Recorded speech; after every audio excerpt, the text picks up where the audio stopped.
ya nos ha llegado el cronograma para concluir el semestre. Y evidentemente solamente nos han dicho de que el día 27 concluye todo, lo que significa evaluación continua y lo que antes estaba previsto para el día de hoy.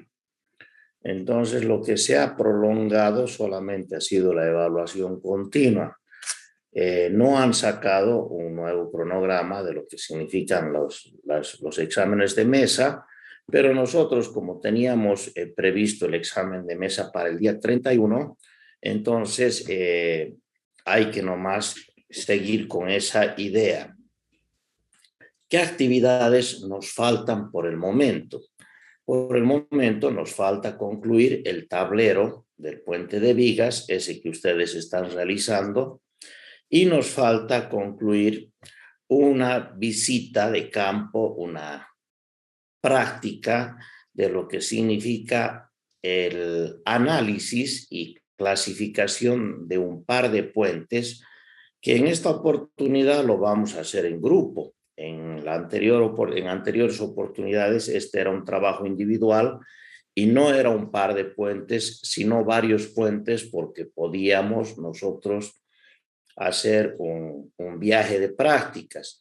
Ese viaje de prácticas normalmente lo hacíamos a Bermejo, y de Bermejo pasábamos hasta Carapari para analizar un puente Herbert que está sobre el río Tarija.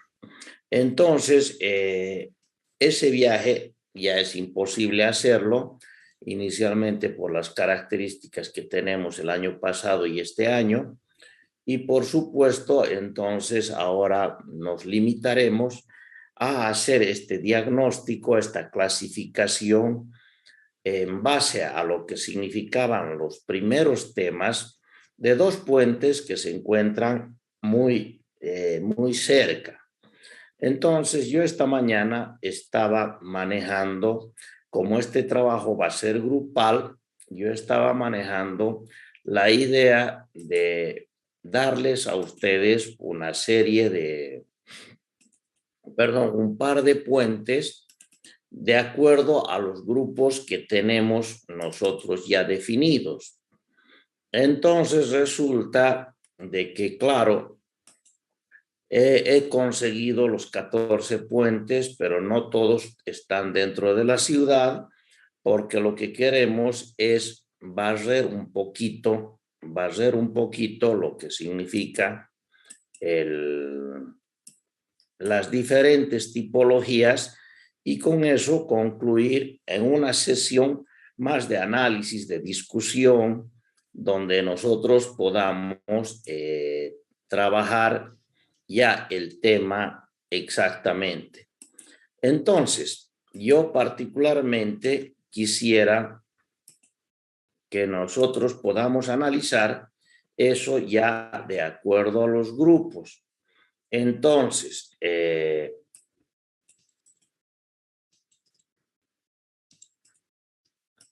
resulta de que lo primero que quiero hacer yo es saber qué grupos tengo sobre el tema. Y en ese grupo, en esa idea que tengo sobre el tema,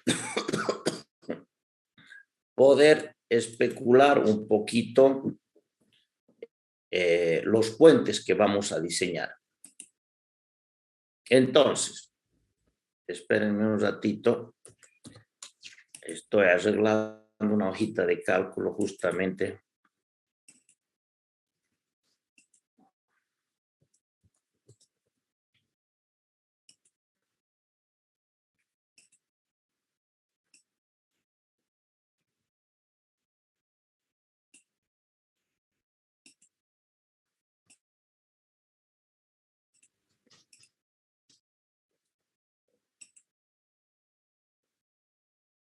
Entonces, déjenme compartir pantalla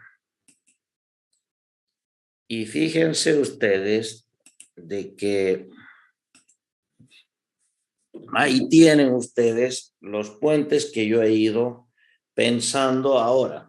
Entonces tengo Del 1 al 7, como hay 7 puentes en la ciudad, del 1 al 7 voy a escoger uno para cada grupo, y del 8 al 14 voy a escoger el otro que ya está un poquito más alejado de la ciudad, algunos un poco más lejos, otros un poco más cerca, pero claro, no hay.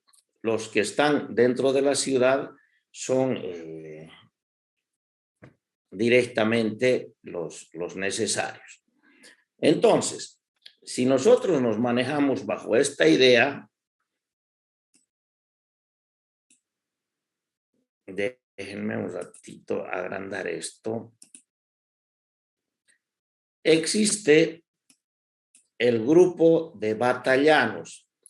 A ver, hay alguno del grupo de batallanos, de los que están ahí, que se llama Grupo 1, que han cumplido con todo las actividades hasta ahora, es decir, que han presentado lo que significa la parte de la losa alveolada, lo que significa el examen, el primer examen, todo eso.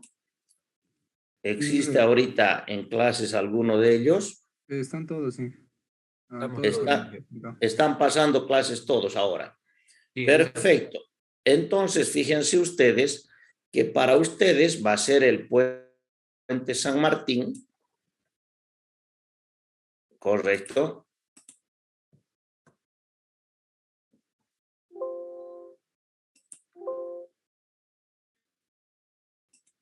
Entonces, a ver. Puente San Martín y pensaremos en el puente de la Angostura.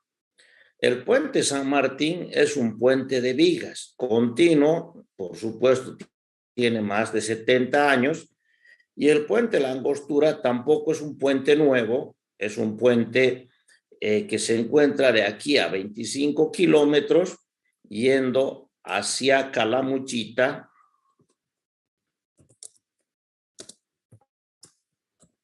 que es un puente en arco con tablero superior. Entonces, ancho de columna, le pondremos 20. Entonces, estos dos puentes serían los que ustedes tienen que analizar, ¿correcto? Ahora bien, ¿qué van a analizar? Van a analizar inicialmente el barandado. Tienen que hacer reportes fotográficos y sacar la geometría, tener el material del barandado, ver si cumple la norma. Tienen que analizar las veredas, el ancho de las veredas, si las veredas son prefabricadas, no son prefabricadas. Van a verificar ustedes si tienen barreras de seguridad o lo que se estipula es un cordón barrera. ¿Cuánto de altura tiene ese cordón barrera? Si es cordón barrera. Por supuesto, van a analizar el tablero. El tablero ya lo definirán ustedes si es un puente de vigas, si no es un puente de vigas. Y van a analizar la capa de rodadura. Por supuesto, hasta ahí queda la superestructura. ¿Qué más deben de analizar? Deben de analizar el tipo de puente, la característica del puente. Es decir, si es un puente en arco, en este caso es el puente de la Angostura en arco, el puente San Martín es un puente de vigas, pero si ustedes tienen el puente de vigas, si la viga es simplemente apoyada, si la viga es continua, el tipo de aparatos de apoyo que tiene. Si son puentes de vigas, pues resulta que los puentes de vigas resultarán con tipos de apoyos previstos para el tema. Entonces, en realidad, lo que se trata, lo único que no vamos a poder analizar son las fundaciones, porque inclusive las pilas sí las podemos analizar, Lo que no podremos ver si han sido de fundaciones profundas o si han sido de fundaciones superficiales. Me refiero a si han sido zapatas o pilotes los elementos de cimentación. Entonces, está prácticamente definido lo que va a significar el trabajo. Sin embargo, yo les voy a meter en el Moodle esta tablita más lo que quiero que ustedes puedan ir a ver allá. ¿Correcto? Del grupo de TACA, de ese grupo 2, ¿hay alguien en esta sesión? Sí, estamos todos bien. Perfecto. Entonces resulta de que para ustedes va a ser el puente bicentenario, ¿correcto?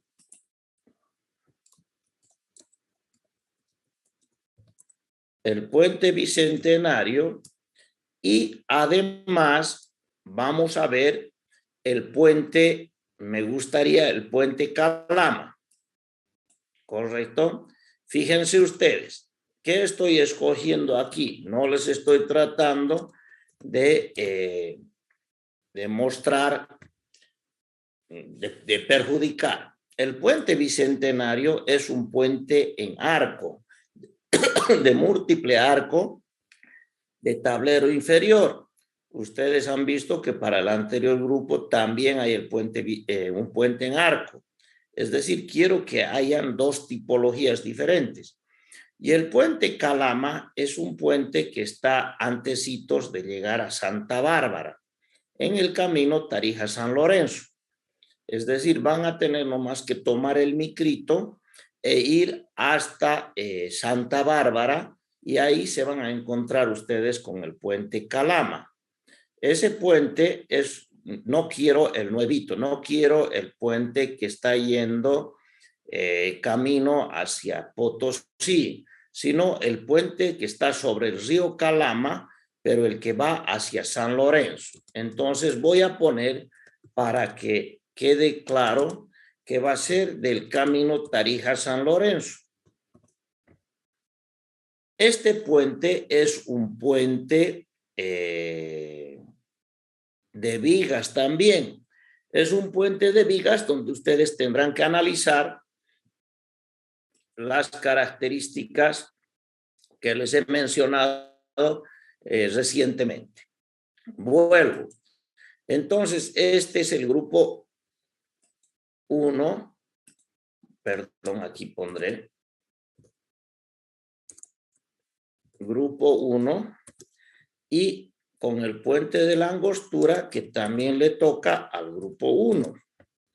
El puente bicentenario es el grupo 2 con el puente Calama, que lo voy a trasladar aquí para que sea el grupo 2.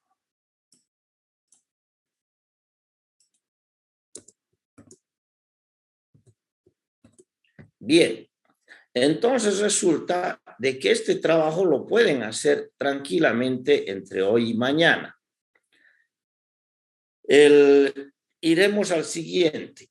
Al siguiente grupo, el siguiente grupo es el de Yucra Cachambi. ¿Se encuentra alguno de ellos aquí? Sí, aquí estamos, Inge.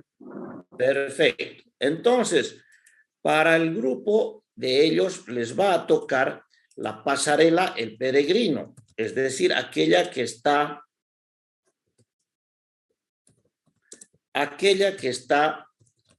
al lado de la García Ágreda. También es uno de la ciudad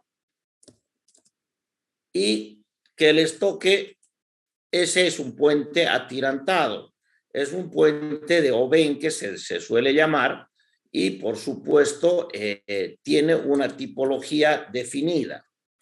Perdón, grupo 3. Entonces, como ya tenemos un puente atirantado, lo que podríamos hacer nosotros es sumarle a este un puente de vigas. Ese puente de vigas va a ser el puente Tarija-Potosí, es decir, este puente en Quebrada Seca, ustedes llegan al cruce para irse hacia Potosí Y muy cerquita, yendo camino hacia Potosí, se encuentra el primer puente que ustedes encuentren ahí, es un puente vía apoyado, pero que tiene una particularidad. Los paramentos, en uno está depositado en roca. Entonces tienen unas características muy definidas en lo que significa la parte de los estribos. Si es que nosotros vemos eso, vamos a poder identificar, inclusive en este caso, inclusive van a poder identificar ustedes una metodología para poder colocar estribos directamente sobre roca.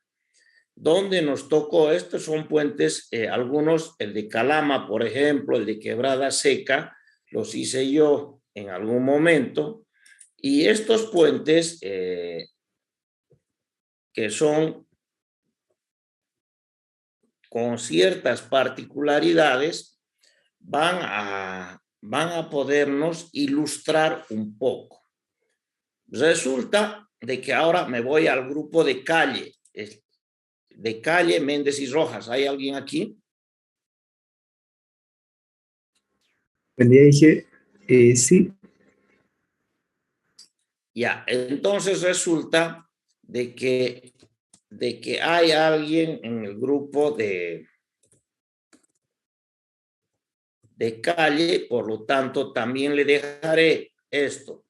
Fíjense ustedes, otra vez voy a pensar en el puente de la ciudad, que va a ser el puente Bolívar. Este es un puente de vigas que tiene pilas cilíndricas. Va a tener diferente tipo de pilas que lo que significa el puente San Martín y diferente tipo de pilas que lo que significan los demás puentes que han hecho. Entonces aquí hay una gran diferencia. Este puente está muy cerquita, allá al lado del parque temático, ¿correcto? Entonces ese es el puente que van a ver ustedes. Lo mismo, otra vez, empezaremos por el barandado, dimensiones, reportes fotográficos, características que tiene el barandado, si es de pasamanos metálicos, como es este caso, por supuesto, dimensiones de la vereda, características, si es prefabricado o no es prefabricado. Entonces, resulta de que nosotros ya tenemos uno de los puentes de la ciudad y voy a complementar este puente, que es un puente de vigas, con este puente que es el puente Tomatitas, es decir, el puente que está recientemente realizado con grandes pompas y platillos, le han cambiado la capa de rodadura. Van a caer en cuenta en el puente Tomatitas que en realidad hay dos puentes. ¿Por qué? Porque el uno es una bóveda, es muy bonito, y el otro está sustentado, el otro pedazo del puente de Tomatitas está sustentado en un puente sobre vigas metálicas. Es un puente de mucho tiempo, tiene una cierta particularidad, este es un puente curvo, entonces ustedes me van a realizar ese puente.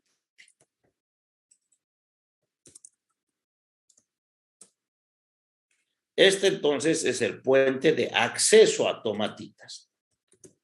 Este es un puente que data de hace muchos años y que por lo menos hasta ahora lo tenemos saludable. ¿Hay alguien del grupo de Aruchari? Buen día, ingeniero. Sí, estamos aquí. Perfecto. Entonces resulta que ahora estamos en el grupo de Aruchari. El grupo de Aruchari me gustaría que hagan el puente sobre el río Chico, en el mismo pueblo de San Lorenzo, en el mismo pueblito, pasando la plaza, existe el puente del Zapateo. Este es un híbrido. Este era un puentecito que tenía el tablero de madera, pero posteriormente algún avivado para mí una muy mala decisión, ha tomado la decisión de cambiarle el tablero. Pues ahora resulta que cuando zapateas ya no suena el puente como sonaba antes y por supuesto se ha perdido el encanto de lo que significaban las amanecidas de Pascua allá en San Lorenzo. Entonces, ese es el puente que van a desarrollar ustedes. Es un puente cortito de particularidades híbridas. Van a ver ustedes de que tienen malas determinaciones a veces. Entonces, ese es el grupo 5, ¿ya? Está bien. Solamente un puente. No. Ese es el puente en San Lorenzo. Ya. Pero ahora vamos a completar con otro puente que sea un puente de vigas. Y ese puente de vigas va a ser el puente lateral de Torrecillas. Aquí en la ciudad, yendo hacia la terminal, resulta de que existen 3 puentes en una quebrada que se llama la quebrada de Torrecillas. Hay un puente central que es muy antiguo, que es el que también quiero que lo analicen porque tuve la suerte yo de repararlo a ese puente cuando colapsó uno de sus tramos y el puente lateral de Torrecillas es un puente de vigas también. ¿Qué tiene de novedoso este puente? El barandado. Este es un barandado, no sé quién lo hizo el puente, la verdad, pero este es un barandado muy particular, que alguna vez lo he visto en otro en otro lugar, pero que en esta oportunidad pues tomaron la determinación, el calculista, de hacerlo de esta manera. Entonces, ustedes van a hacer ese puente de vigas más el puente del Río Chico, que es un puentecito que ya lo van a ver que tiene ciertas particularidades completamente híbridas. Hay alguien del puente de Aguirre, del grupo de Aguirre. Sí, ingeniero, estamos en la clase. Ya. El grupo de Aguirre me va a hacer el puente central de Torrecillas para que no me salga yo del lugar. El puente central de Torrecillas es un puente bóveda, pero un puente bóveda que era bóveda de piedra. Y fue uno de los atrevimientos que tuve yo todavía cuando era joven. Usé unos elementos metálicos para demostrar que el efecto arco sí se cumple.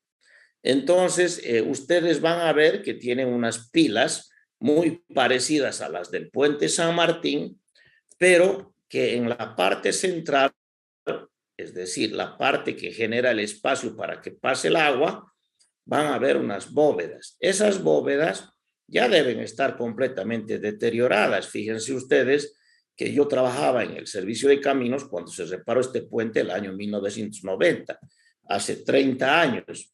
Entonces ya debe estar completamente deterioradas porque son metálicas. Entonces esto es lo que quiero que ustedes puedan apuntar cómo se realiza la reparación de algún puente. Entonces, el puente central de la quebrada Torrecillas. El anterior grupo estaba haciendo el puente lateral. Entonces, como ya tenemos ahí un puente bóveda, podríamos complementar con otra tipología, ¿correcto? Entonces, le completaremos con un puente de vigas. Camino al valle, este puente de vigas resulta de que es un puente nuevito que está al lado de un puente de armazón metálico, de cercha metálica, que ahora se ha convertido en un museo. Es decir, le han dado otra utilización, a mi gusto, muy grotesca, pero bueno, nos va a servir para que encontremos algunas cosas. Entonces resulta de que este grupo va a hacer el puente de hormigón, que es un puente de vigas. Entonces, hay dos puentes, uno paralelo al lado del otro, y existe un puente de vigas.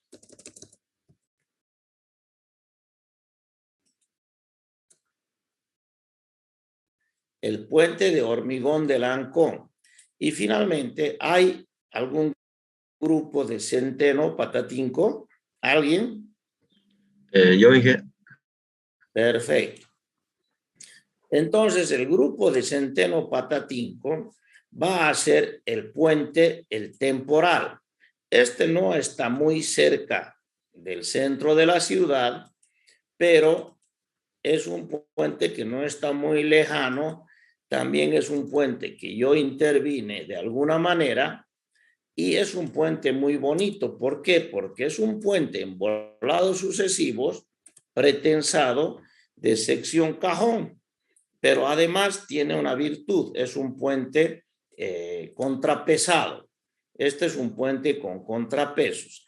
Entonces, el puente el temporal lo van a hacer y también camino al valle existe el puente que les decía a ustedes de que se encuentra convertido en un museo. Ese va a ser el siguiente puente que van a usar ustedes. Perdón.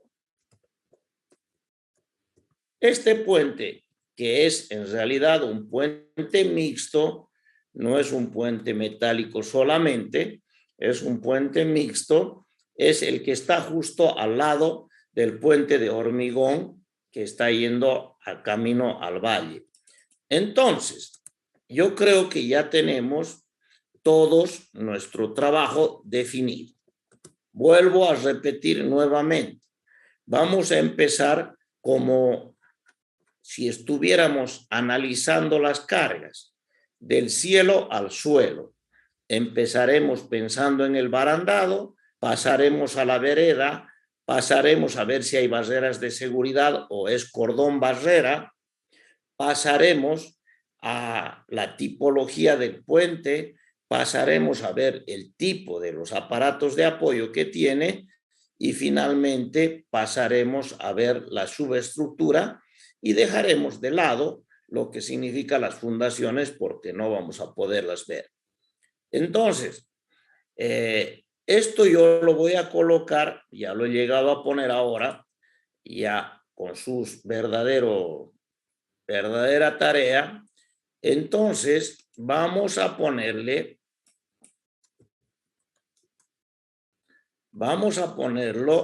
en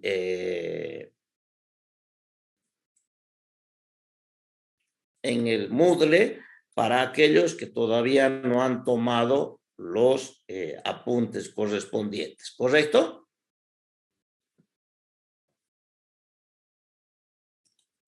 Bien. Entonces, todos han tenido hoy día en clases, al menos una de las personas aquí han tenido una representación, o sea que no podemos nosotros acusar desconocimiento. Ahora, ¿cuándo vamos a entregar este trabajo? Directamente estos señores, Sánchez, Barrios, Berríos, Camacho, Castillo del Carpio, Fernández, Íñiguez, Ortiz, Arce, Solís, no tuvieron grupo y por lo tanto no están haciendo el trabajo. Entonces los voy a borrar para este proyecto, práctica. Esta es una práctica que significa una práctica de identificación, evaluación y clasificación del puente. Ahora bien, resulta que este práctico tiene tres cosas que son muy importantes. Una de ellas tiene que tener reportes fotográficos. Otro de ellos tiene que tener el trabajo que yo les he mencionado. Pero además se debe de presentar en medio digital con una calidad para que yo lo pueda ver. Si es que, porque este trabajo en algún momento se hizo, pero para muchos, si es que el trabajo es la copia de un trabajo anterior, que lo pueden hacer, pues resulta de que no tiene valor el trabajo. Yo lo que quiero es que ustedes vayan en el grupo e identifiquen, se pongan ahí, midan con todo el cuidado del mundo, midan y estén, por supuesto, convencidos de lo que significa la tipología del puente y el estado. Entonces, yo tengo los reportes anteriores, pues no es más que decir, yo pongo angostura y si miro un trabajo idéntico, pues no tiene el valor, porque no vale la trampa, ¿correcto? Ahora, ¿cuándo lo entregamos? Como hoy es día 20, entonces, y se acaba esto el día 27, esto lo podríamos entregar el próximo sábado, 27, ¿correcto? La fecha de entrega. Y yo revisaría las características y la calidad del trabajo y obtendrían una cierta calificación. Como no es una cosa que implique cálculo ni nada de ello, pues resulta que yo haría una evaluación de este trabajo el día domingo y ustedes el día lunes 29 ya tendrían la calificación de esto. Bien, eso por ese lado. Ahora quiero salirme al otro lado. Quiero salirme a lo que significa al tablero de puentes de viga losa. Ustedes ya lo tienen adelantado y desgraciadamente este es un requisito para ingresar a la segunda prueba.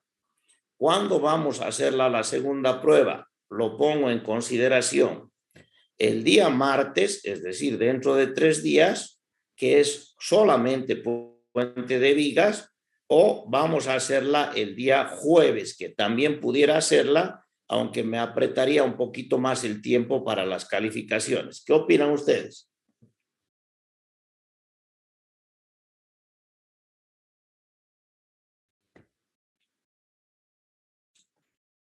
Tal vez el jueves, señor, así tendremos un poco más de tiempo para estudiar más. A ver, Josué dice el jueves.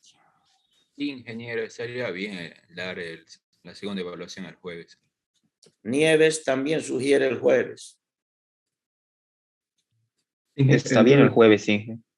Entonces el día sería el día del examen, la presentación del proyecto. Sí. Ese mismo día, el examen comenzará a las 7 de la mañana, correcto, y ese mismo día ustedes hasta antes del examen deben de presentar ese trabajo. Quien no presenta el trabajo, que es un trabajo grupal también, es decir, ahora va a ser mucho más cómodo el obtener una calificación de aprobación porque todo va a ser trabajo en grupo. Sin embargo, va a demostrarse durante el examen quién trabajó y quién no. Sigo recibiendo opiniones.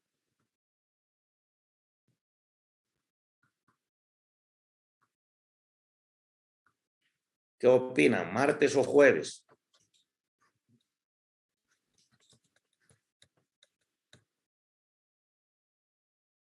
El jueves está bien, Inge. A ver, Yucra también dice el jueves. Un par de opiniones más. ¿Nadie quiere el martes?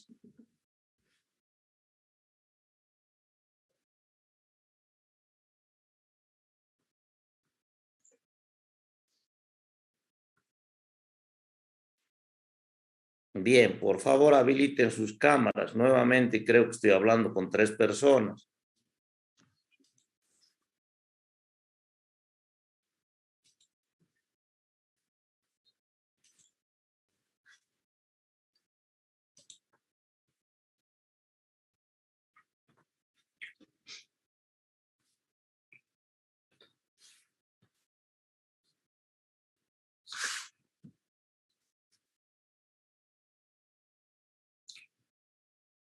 Bien, por lo menos ahora estamos ya un poco más numerosos.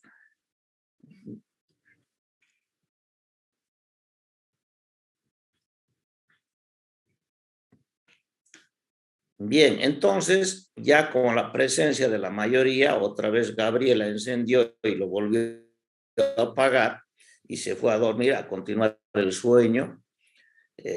Sucedió el anterior jueves, pues resulta de que ya creo que tenemos el conocimiento previo.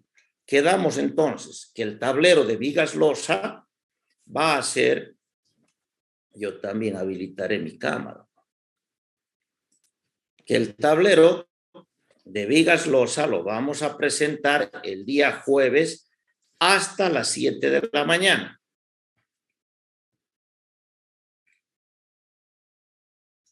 ¿Correcto? Con todas las características que ya se les ha dado, es decir, hasta los planos, conclusiones, etcétera. Hasta el jueves a las 7 de la mañana. Sobre el mismo tema, que es el puente de vigas, vamos a dar la prueba el jueves desde las 7 de la mañana hasta la hora que estemos previendo para el examen. Y para el día sábado me tienen que entregar el trabajo que se les ha encomendado hoy día y que va a estar colgado en el Moodle ya no más, digamos. Lo voy a colgar de inmediato. Ahora bien, resulta que lo que estamos viendo son estribos de puente. Yo voy a preparar para el día martes inclusive un ejemplo de un estribo tipo ménsula. Yo estaba buscando por ahí si tengo un estribo de contrafuertes. Entonces ese también se los voy a pasar como apunte, pero ustedes lo que me van a hacer es el estribo tipo ménsula del puente, del tablero que han calculado. ¿Y cuándo van a entregar eso? El día que entran a mesa. Es decir, es presentar el trabajo del estribo. Resulta de que es un requisito para ingresar a la mesa correspondiente. Si han clasificado para las 3 mesas, pues resulta que antes de entrar a la primera mesa deberán de entregar el estribo. Si han clasificado para 2, al entrar a la segunda. Entonces, es un requisito para ingresar a mesas realizar un estribo ménsula de el puente que ustedes están calculando. ¿Correcto?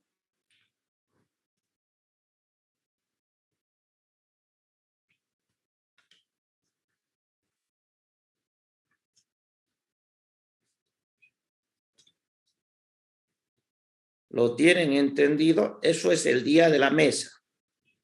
Vuelvo a repetir. El tablero el jueves hasta las 7 de la mañana. La segunda prueba el jueves a las 7 de la mañana hasta la hora que dure. El trabajo de visita al puente hasta el sábado 27. Y el cálculo del estribo hasta el día que ustedes ingresen a la mesa. Antes de ingresar a la mesa, deben de presentar ese trabajo.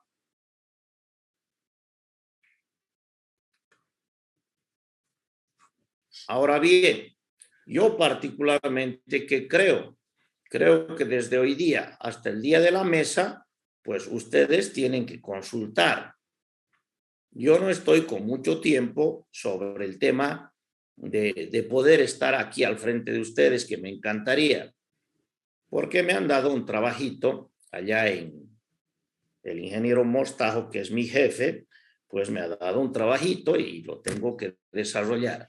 Sin embargo, yo estoy prácticamente en el campus universitario si quieren ir a visitarme, o lo mejor todavía, me van mandando mensajitos por WhatsApp. ¿Les parece? Con las dudas ya. ¿Para qué? ¿Cuál es el objetivo? El objetivo, por supuesto, es aprender. Pero además, desgraciadamente, hay que calificar y también el objetivo de ustedes es aprobar. Entonces, yo particularmente quiero compartir los dos objetivos, que aprendan y que aprueben. Me encantaría que aprobaran todos los 24 que se encuentran hoy, o 23 que se encuentran hoy, me gustaría que aprueben. ¿Correcto? Aunque la mesa, la prueba hemos dado 30, y yo no sé por qué no están 30, de repente se durmieron hoy día. Me encantaría que sean los 30 los que aprueben.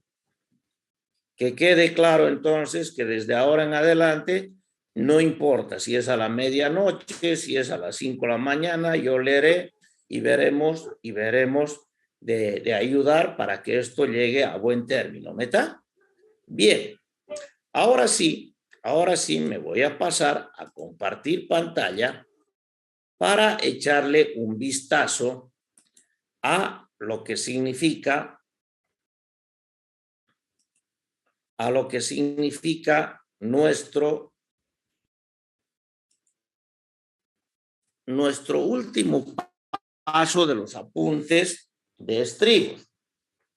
Ya hemos dicho que primero que los estribos son elementos de la subestructura que se encuentran en los extremos del puente y que tienen un doble oficio. Ese doble oficio era, primero, soportarlo al puente y segundo, contener las tierras del acceso al puente. Entonces, ese doble oficio lo tenemos que calcular en base a lo que habíamos hablado en la anterior clase, pero nos habíamos quedado en que hay que pensar en las armaduras que debe de tener este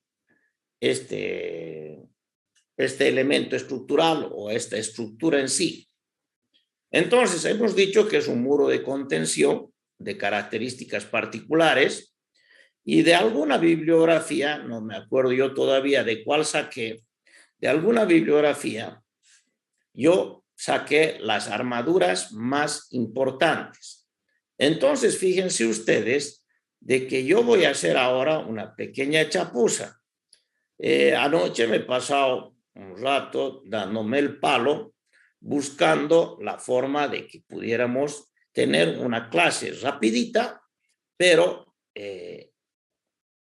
que sea bastante ilustrativa. Entonces, lo primero que voy a hacer es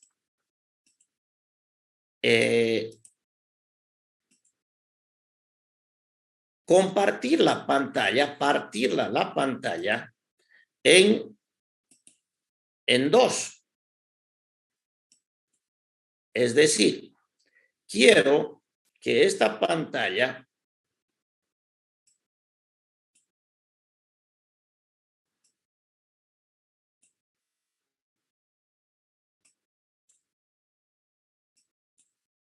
pueda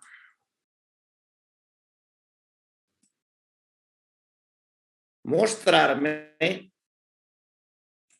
el estribo,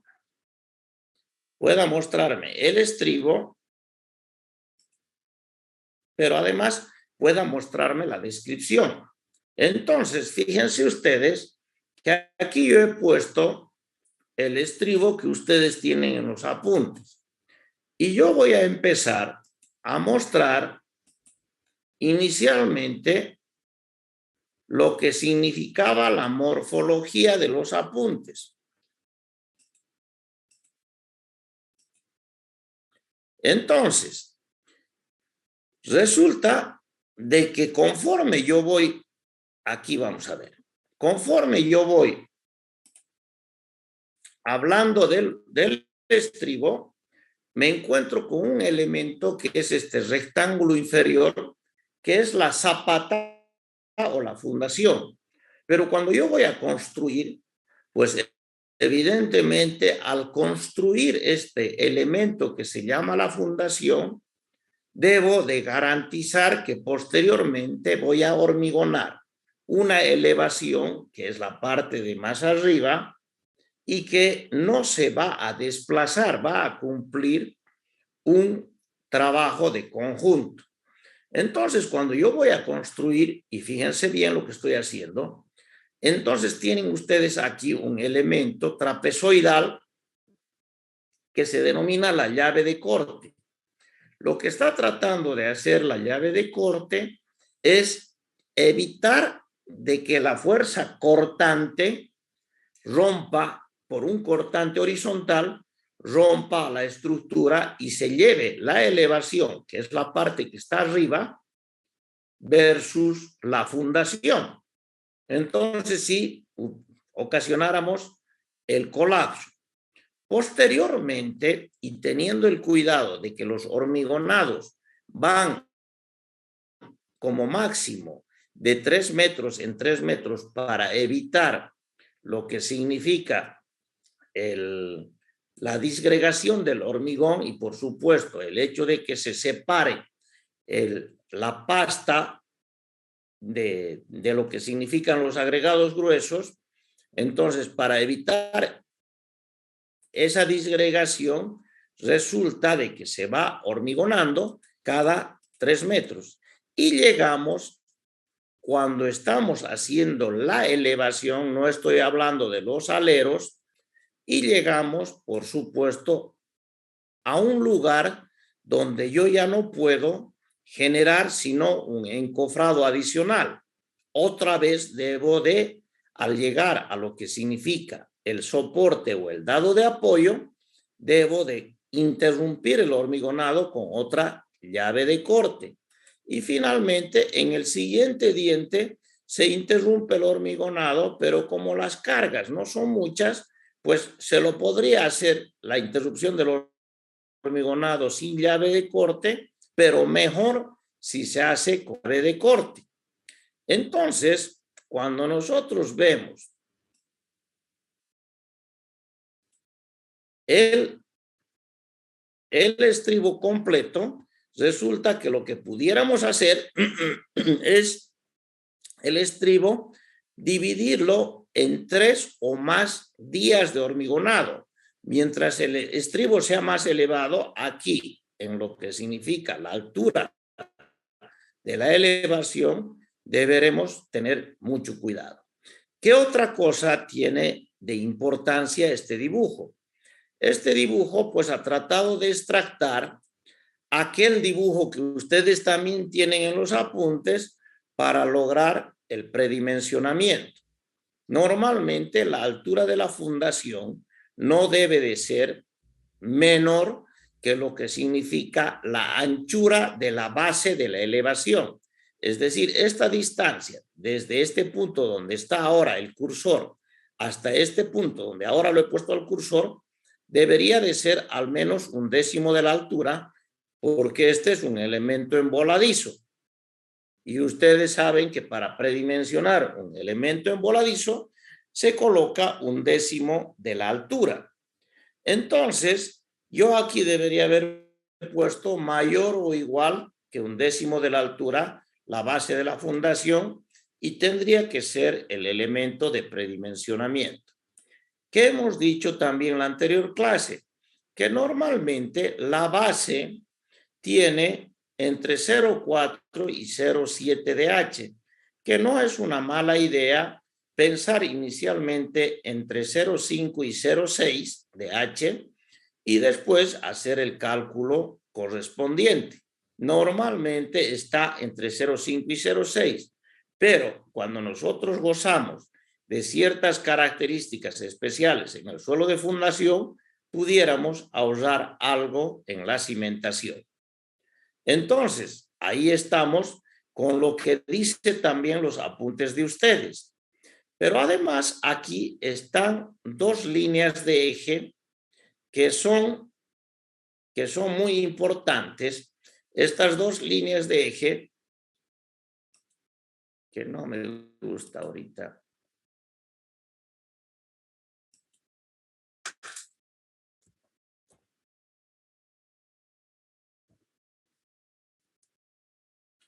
ahora sí me gusta más. Esas son dos líneas de eje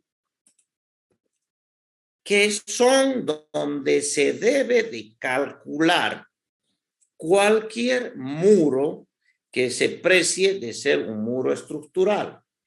Es decir, yo no puedo calcular el momento flector directamente en el paramento de lo que significa la unión de la fundación con la elevación, sino más bien los momentos que se producen a el 15% a 0,15 de lo que significa el ancho de la elevación.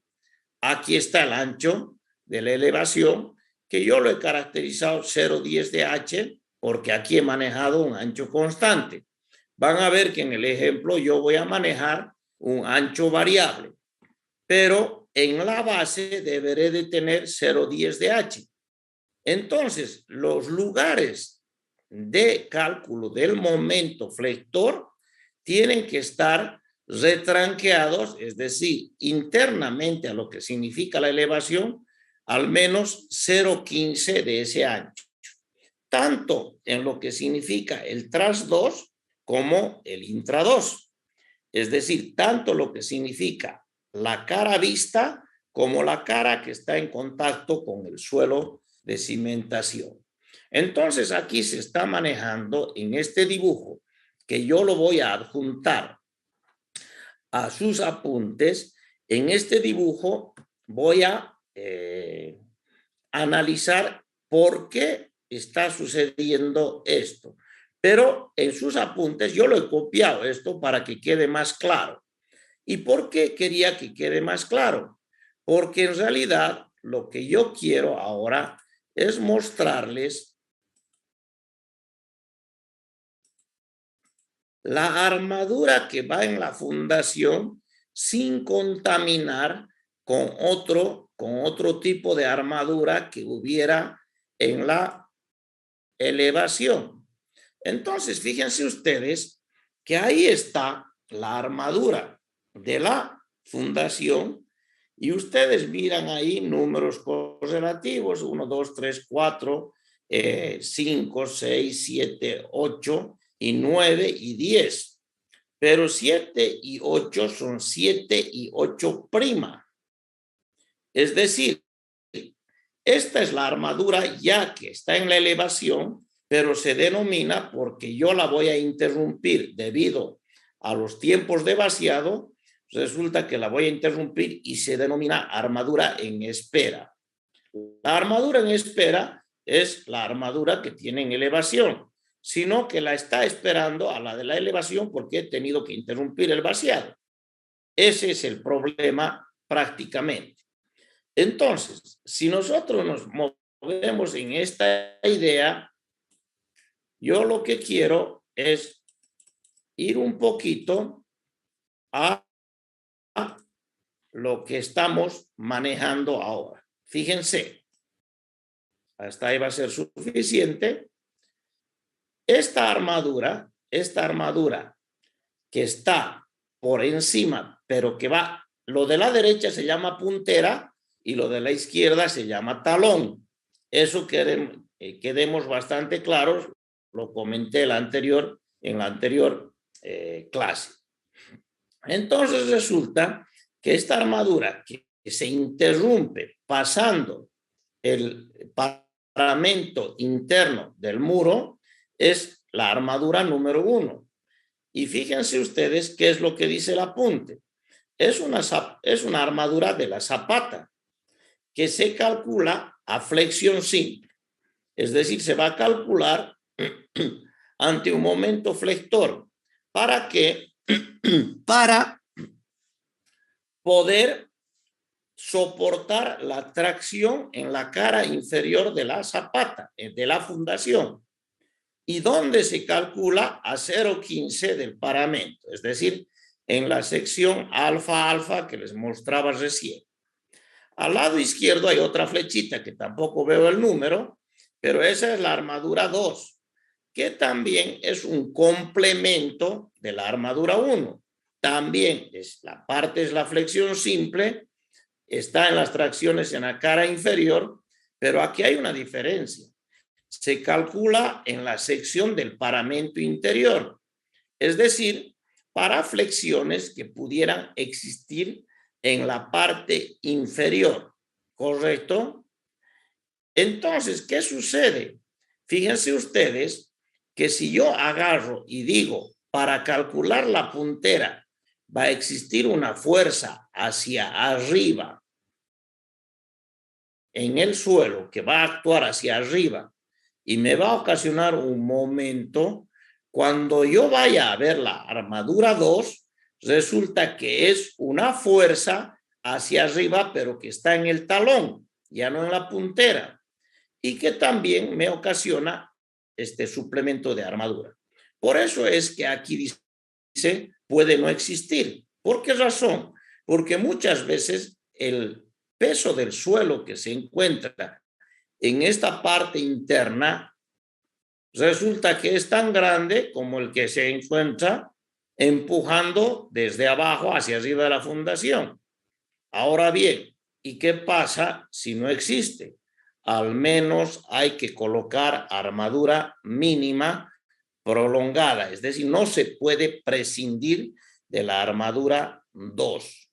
Por eso es que aquí ustedes en su apunte dicen la 1 más la 2 para el momento que se ocasiona en este lugar y la 2 para el momento que pudiera existir en este otro lugar.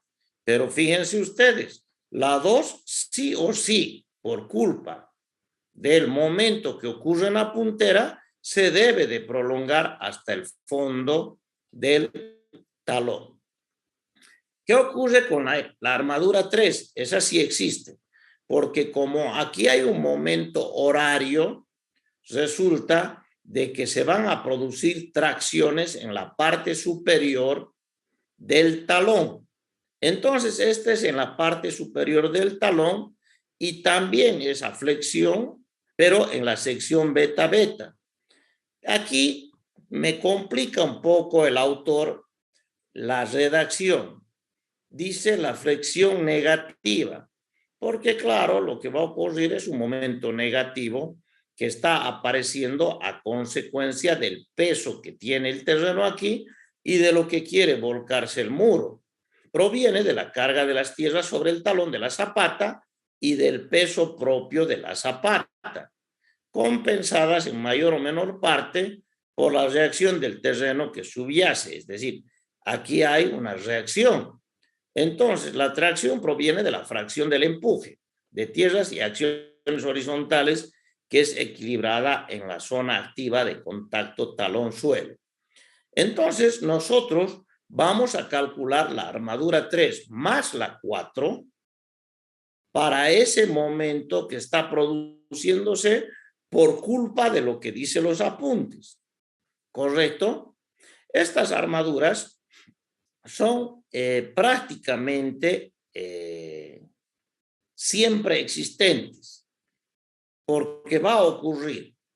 ¿Qué sucede cuando estamos queriendo nosotros irnos a la otra sección? Resulta que la puntera, ¿no será que en algún momento por la carga que hubiera aquí también me da tracciones en la fibra superior? Resulta que también pudiera ocurrir, pero claro, es algo, vamos a decir, muy, muy lejano en la realidad. Entonces, aquí, ¿qué dice el autor? El autor me dice, prolongue la armadura número 4 y verifique si es que hubiera algún momento negativo encima, en la parte superior de la puntera, y vea si realmente soporta eso. Por eso es que se calcula en la sección alfa-alfa. Y me dice en algunas hipótesis de carga. Pero miren lo que dice el autor, que es un tigre. Generalmente no es necesario. A pesar de que no es necesaria, se debe de prolongar. Ahora bien, hablemos de la 1, la 2, de la 3 y la 4, ¿correcto? Y hemos dicho que la 4 se prolongaba al menos como armadura mínima.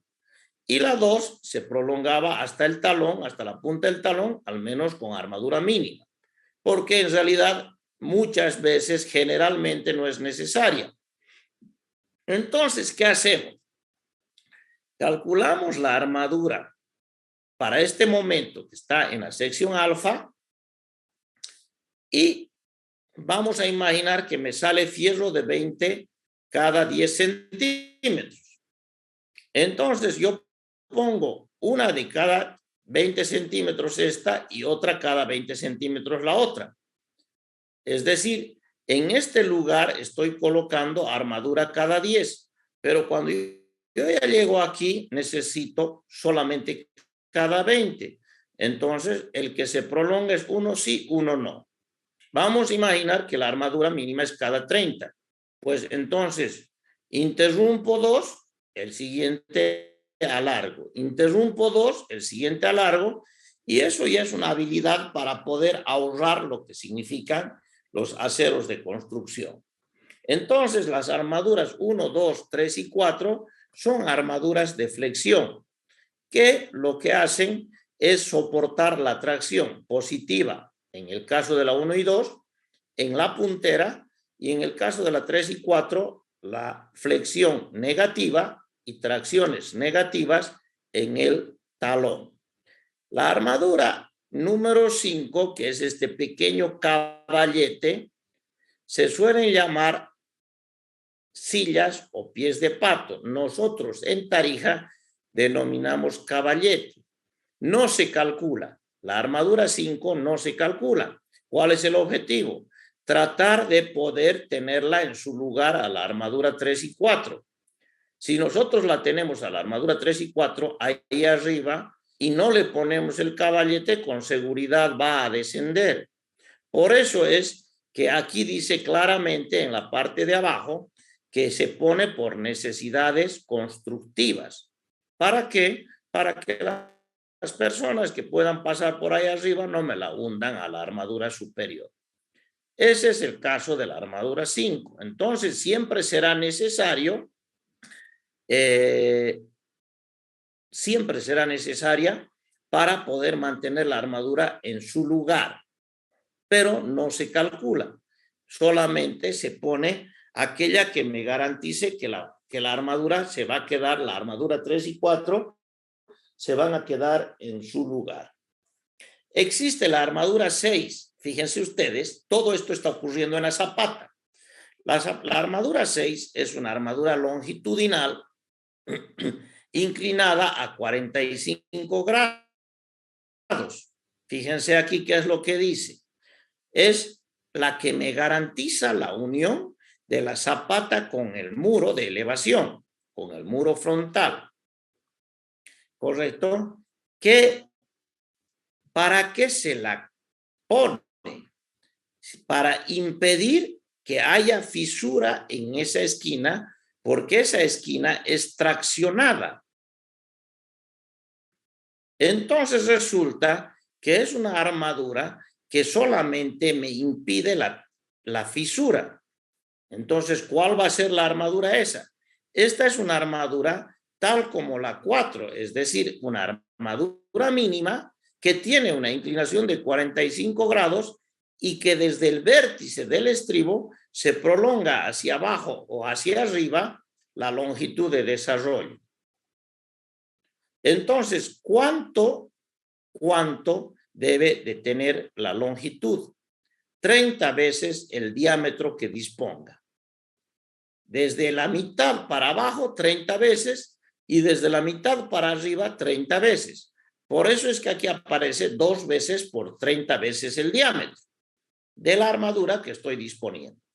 Si en el caso, nos ponemos un ejemplo, si voy a usar armadura de 20 milímetros, pues resulta que tendré que poner 60 centímetros hacia abajo y 60 centímetros hacia arriba. ¿Correcto? Y con eso yo ya tengo las armaduras que he denominado longitudinales. Ahora bien, ya estoy en la armadura número 6, todo esto está ocurriendo en la zapata, resulta que tengo la 7 y la 8. La 7 y la 8, fíjense ustedes, aquí va a estar la 7 y la 7 prima. Dice, la 7 va a aparecer aquí arriba en la elevación. Está en el muro frontal, en la parte del trasdos, es decir, en la parte que colinda con el terreno, con el acceso. Y está definida a flexo-compresión en el arranque del muro. En muros muy altos puede graduarse, podrán haber más o menos armadura. Y la 7', que es la que estamos viendo, es una armadura de espera, la que está esperando a la armadura 7. ¿Correcto? Y en caso de que yo no escalone los solapes, es decir, no quiera armar con solapes, con traslapes de armadura, conviene ser generosos en la longitud de anclaje. Y fíjense ustedes, aquí la longitud de anclaje es más larga que en el lado de la 8'. ¿Por qué? Porque aquí hay compresiones y aquí hay tracciones en la 7'. ¿Correcto? Entonces, eso debemos de verificar. La 8' tiene características parecidas a lo que significa la 7'. Ahora, ¿qué hago?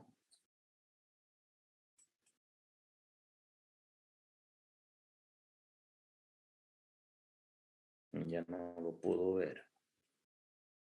Un ratito voy a dejar de compartir pantalla para volver a poner los apuntes.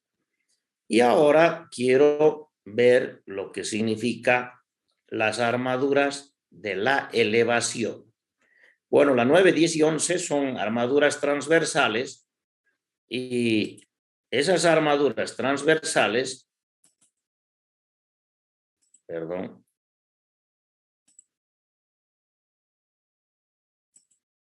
y esas armaduras transversales que aquí tenemos, la 9 en la parte inferior y la 10 en la parte superior de la zapata, son armaduras de reparo. Inge, Es decir, sí. no está compartiendo.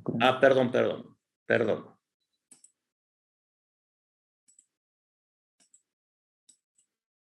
Ahora sí. Fíjense ustedes que la armadura 9 es la parte que está en la inferior, pero está yendo transversalmente a estas que nosotros hemos llamado longitudinales. Entonces, esas son armaduras de reparto. Si aquí yo he necesitado, no sé, 10 centímetros de armadura por metro de longitud de muro, pues aquí hay que colocar el 20%, nada más, siempre y cuando no sea menos que la armadura mínima. Es decir, se pone el 20% de la otra armadura longitudinal, de la 1 y la 2, la 9 sería el 20% de la 1 y la 2, siempre y cuando no sea menos que la armadura mínima. Entonces dice, la cuantía mínima debe ser superior o igual al 20% de la armadura principal que está amarrada a ella. La 1 y la 2 estarían amarradas a la 9. Entonces, si también otra vez me hace la recomendación, porque este autor tiene el afán de fastidiarme, dice, si usted quiere escalonar esta armadura principal, es decir, entre la 1 y la 2, ¿no ve? La densidad de las barras horizontales se gradúa correspondientemente. Entonces, resulta de que la cuantía mínima tiene que ser el 20% de la 1 más la 2. Eso es lo que queda demasiado claro. Y lo mismo ocurrirá con la armadura número 10. Con la armadura número 10 ocurrirá de que es el 20% de la 3 más la 4. Entonces resulta que son armaduras que van longitudinalmente al puente. Bien, hasta ahí yo estoy ligeramente contento. ¿En qué sentido? En que hemos visto la parte de la zapata y por eso hice este dibujo que no quiero complicar. De la armadura 1 hasta la 10 son armaduras que van en la zapata y que además me están esperando al muro. Y después hice este dibujito. Y este dibujito resulta que el objetivo que tiene es mostrar la armadura en el muro frontal. Porque al final de cuentas, el alero ya es un apéndice del muro. Lo que yo quiero, y el estribo en sí, es el muro frontal. Entonces, en el siguiente dibujo he puesto solamente las armaduras del muro. Y fíjense ustedes de que empieza con la 7 y la 8, que también las vamos a tener aquí, completamente detalladas. Aquí está la 8, más arribita estará la 7. Son armaduras de flexión o de flexo-compresión. Y la 8, que es la que da hacia el exterior, donde está comprimido, a veces no es necesaria. Sin embargo, hay que colocar al menos la armadura mínima. Entonces, ¿qué dice de la 8, que es la que está al lado del río, vamos a decir, y la 7 al lado del acceso? La 7 va a salir del resultado de los empujes activos. Y la 8 va a salir del resultado de proteger a todo el núcleo de hormigón. Entonces, ¿qué dice de la 8? Es necesaria en algunas hipótesis de carga, pero siempre conviene tener al menos una cuantía mínima para evitar la fisuración. Entonces, dentro de esta idea, pues vale la pena de que nosotros tengamos claro que no podrá existir una elevación o muro frontal de un estribo sin que tenga 4 filas de armadura. La 7, la 8, más la 11 y la 12, porque ya se acuerdan de que la 9 y la 10 eran de la zapata. La 11 y la 12 son armaduras transversales, ¿correcto? ¿Qué me dice de la 11? La 11 me dice lo mismo que me decía por la necesidad de la flexión. Es decir, es una armadura de reparto que debe de tener al menos el 20% de la principal, y la principal era la 7. Si la principal es la 7, la 11 no debe de ser menos del 20%. Y otra vez me dice el efecto de Poisson y todas las porquerías. ¿Y qué me dice de la 12? Si la 8 a veces no era necesaria y solamente la voy a colocar por motivos de evitar la fisuración, entonces resulta que esta es una armadura de control de retracción y temperatura. Porque la armadura de control de retracción y temperatura es la que me evita la fisuración. Entonces es muy posible que la 8 sea igual que la 12, porque la 8 la estaría poniendo. Si no hay una hipótesis que me genere tracciones ahí, la 8 la estaría poniendo por retracción y temperatura. Y la 12 también la estaría poniendo por retracción y temperatura, sino que iría en sentido perpendicular a la 8. Entonces, ¿qué es lo que ocurre en los muros? En los estribos, que esta parte de afuera suelen ser cuadraditos del mismo diámetro. A cambio, por el lado de adentro, por el lado de la 7 y la 11, resulta que la 7 es una armadura bastante generosa porque está soportando todas las tracciones del empuje lateral del suelo, y la 11 solamente es el 20% de la 7. Si nosotros seguimos con la idea, pues resulta de que ahora ya nos vamos a la parte superior del soporte donde va a venir la carga concentrada. Y aquí se arma, si bien no en este dibujo, pero se arma prácticamente una viga de distribución. ¿Entre quiénes? Entre la armadura 13, 14, 15 y 16. ¿Qué me habla de la 13? De la 13 me dice es una armadura que está en la parte de la coronación del virus, perdón, del muro, pero en la parte externa, ¿correcto? Fíjense ustedes, es una armadura que está en, digamos, desde la cara de la pantalla yendo hacia el fondo, son esos redonditos que estoy viendo ahí, y es una armadura de flexión en el plano horizontal del cabezal del muro. Es decir, aquí le llama cabezal a todo este elemento que es en realidad una viga de distribución. Pero ¿cuándo va esta armadura número 13? ¿Correcto? Cuando bajo el empuje de tierras, el apoyo da apoyo elástico al mismo. Es decir, esta armadura sería una armadura, si yo supongo que los aleros están haciéndole de apoyo, entonces de aquí empuja, resulta que en el trayecto de un alero y el otro alero existiría una viga. Esta armadura soportaría esa flexión, ¿correcto? El momento flector del empuje que hay para evitar las deformaciones. Entonces resulta que también la armadura número 12, no se olviden, la armadura número 12 es la que estaba más abajito, también tiene que cumplir esa función. Entonces aquí sí hay un estrechamiento. Sin embargo, lo que sucede normalmente es que la 12 se prolonga hasta el cabezal del muro y no se coloca la 13 como una yapa, como aparece en el dibujo que yo copié. Normalmente es la misma armadura. La 13 no es necesaria de ser colocada. ¿Qué pasa con la armadura 14?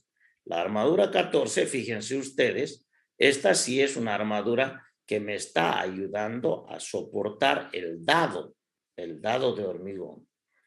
Miren, es una armadura longitudinal que está en la coronación del muro y tiene un efecto de suncho. Cuando yo cargo una carga concentrada aquí, evidentemente se generan unas isobaras. Ustedes se van a acordar cuando vieron en suelos el famoso bulbo de Boussinesq. El famoso bulbo de Boussinesq, que parecía una cebolla, resulta que era la distribución cuando se aplicaba una carga concentrada ante un macizo que era el terreno. Pues aquí ocurre lo mismo. Viene una carga concentrada de parte de la viga que va a pasar a través del aparato de apoyo, pero que va a entrar sobre un macizo que es esa viga de reparto. Entonces va a aparecer unas ciertas tracciones y esas ciertas tracciones las debo de soportar con armadura porque el hormigón no es capaz de soportar a la armadura.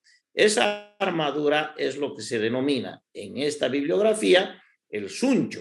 Es decir, lo que tiene la obligación es coser tracciones que pudieran haber ante la acción de la carga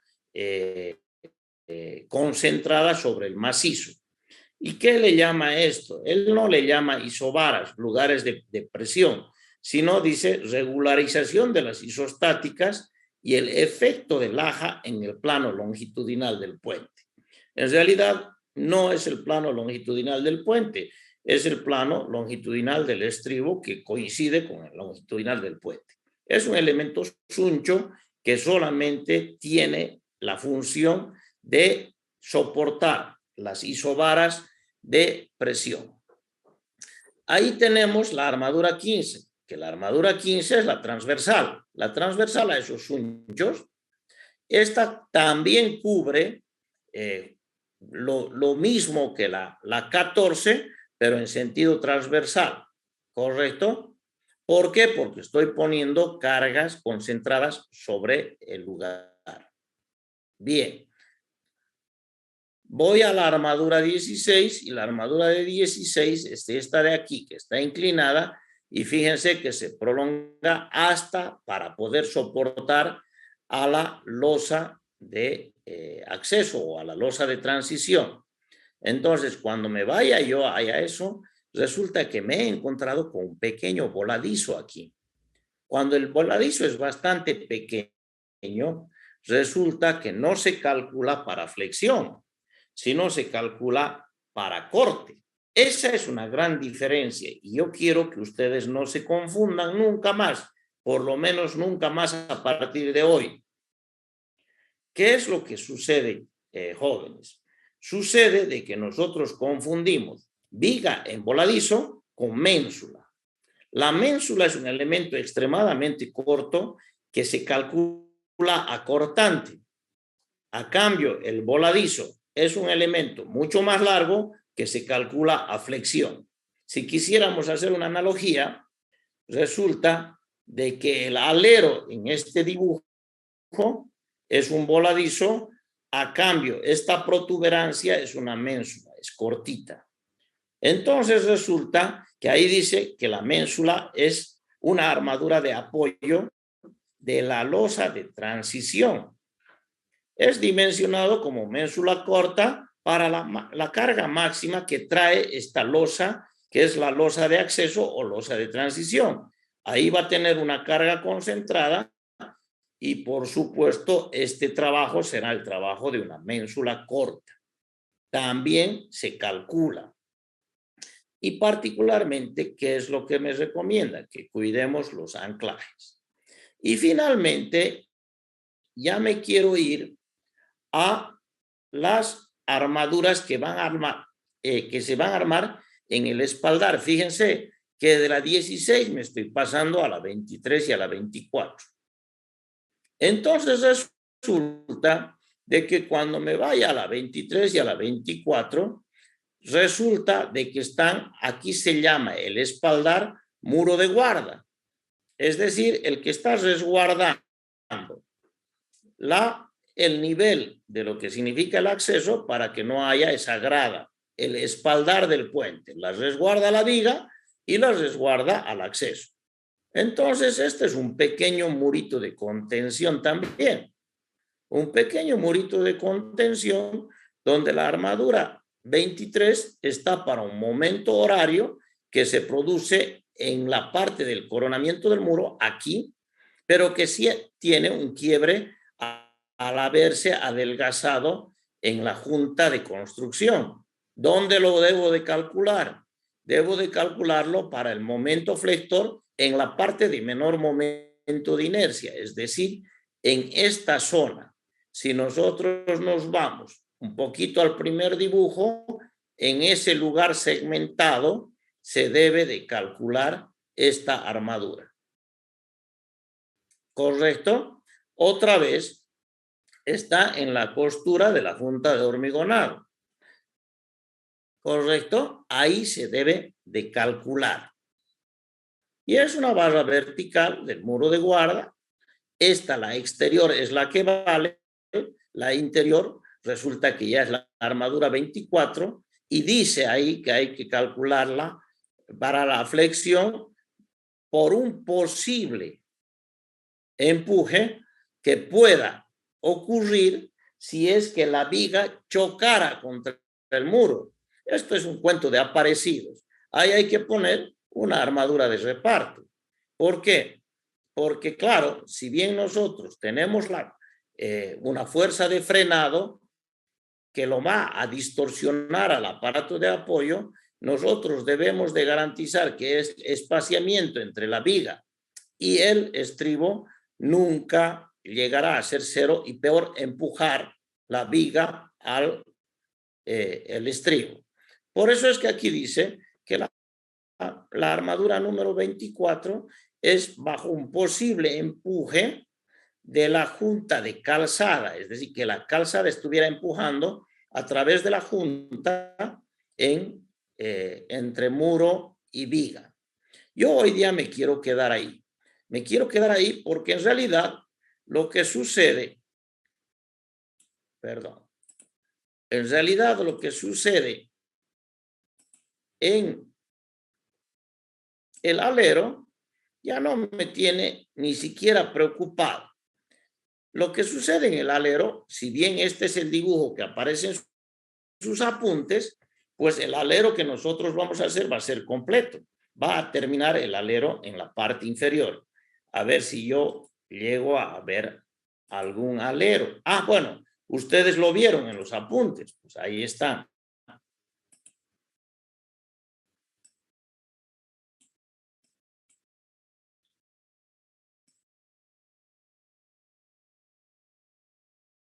Vuelvo un ratito atrás, que ahora lo logré el dibujo. Fíjense ustedes, hablaban de una armadura de flexión en el coronamiento.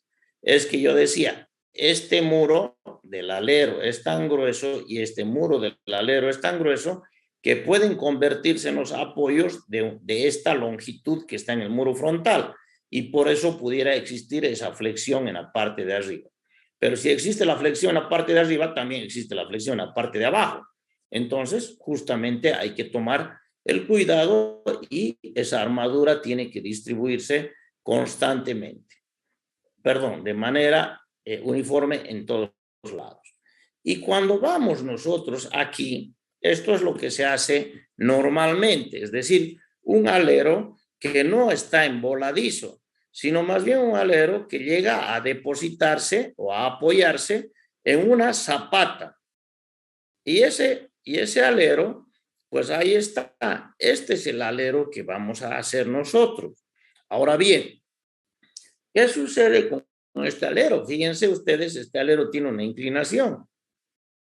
¿Y qué sucedió con este otro alero? Este otro alero no tiene una inclinación. Por una sencilla razón. Este alero es un alero que está a 90 grados y se está metiendo a lo que significa el terraplén. Esto no es lo más conveniente. Lo más conveniente es tratar de hacerlo a 45 grados y que tenga esa inclinación. Voy a volver ahí al apunte. Entonces, ¿cuál es esa inclinación? La inclinación que me da el terraplén, ¿correcto? Entonces, si bien lo que nosotros vamos a hacer es un muro parecido a esto, lo único que no va a tener el muro va a ser el contrafuerte, porque lo que yo quiero desarrollar ahora es un muro sin contrafuertes, un muro ménsula, pero de estas características. En el ejemplo voy a tratar de hacer un dibujo que sea lo más claro posible. ¿Alguna pregunta?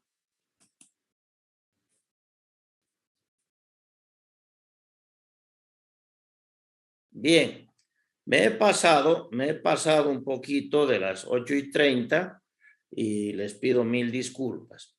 Pero ahora mismo van a tener ustedes esos apuntes en sus manos y les voy a aumentar a esos apuntes los dibujitos que hice anoche, que son esos 3 dibujitos que son la armadura en la zapata, las juntas de hormigonado y por supuesto la armadura en el muro frontal. Bueno. Inge, disculpa antes de que se retire. Yo tengo unas cuantas duditas para el diseño de las vigas del Perfecto. proyecto. No sé si me puede dejar compartir. Ya te he dejado. Estaba revisando el del Belmonte y me estoy basando más que todo, o sea, en el procedimiento de lo que hace el Belmonte, ¿no? No al 100%, pero sea así. Con respecto a la carga viva que es el HL93 Inge, aquí en el Belmonte solamente considera, aquí nos indica, ¿no? A ver. Aquí dice que para la carga viva se aplica el teorema de Barré para una sola fila de ruedas. Así es como lo diseñamos nosotros, ¿sí? ¿O es que No. El Belmonte, no olviden ustedes que el Belmonte es de los métodos de las fracciones de carga. Hace muchos años, allá antes de que ustedes nazcan, pues se calculaba para la fila de ruedas. Es decir, se calculaba para esta viga donde P era 72 kilonewtons y medio, pero desde lo que significa el RFD, lo que se calcula es para el eje, y por eso es que cambia de las fracciones de carga, que no era muy consistente, a los factores de distribución. Es decir, son dos métodos diferentes. Aquí está hablando de las fracciones de carga y se calcula para una fila de ruedas. Y lo que nosotros estamos haciendo es los factores de distribución. Todo el eje, 145 aquí y 35 adelante.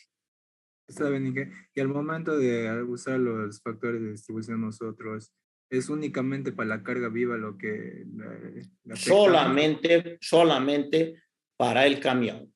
Para el camión. Sí, Ya. o para el tándem, ¿no? Sea Sí, cual sea el más desfavorable. ¿No influye la carga del debido al carril, no, Inge? No. Ya. Está bien, Inge. Eso era para aclarar nomás. Perfecto. ¿Alguna pregunta más?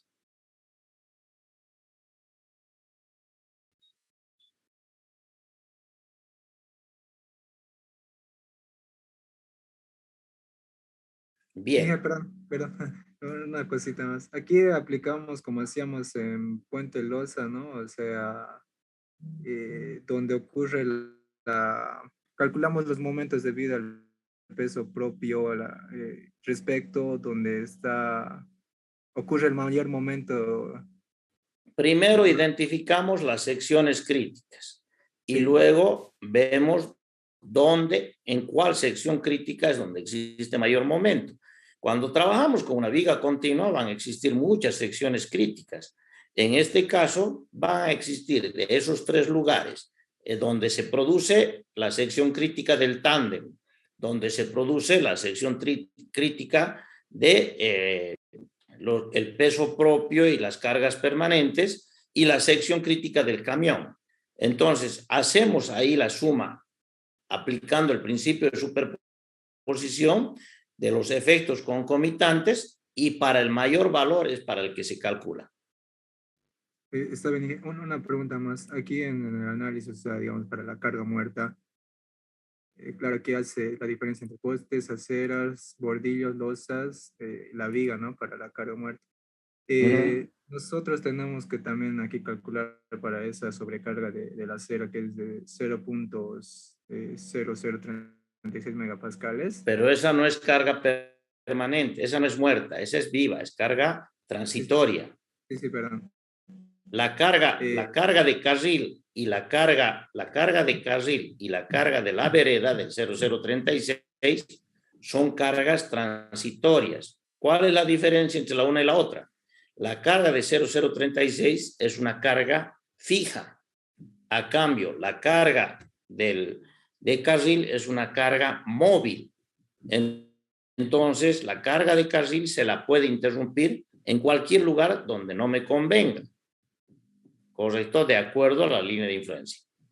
En el caso del puente simplemente apoyado, pues la carga de carril y la carga de 0036 la van a colocar en toda la longitud. Ya está bien. Ya, muchas gracias. ¿Alguna pregunta más?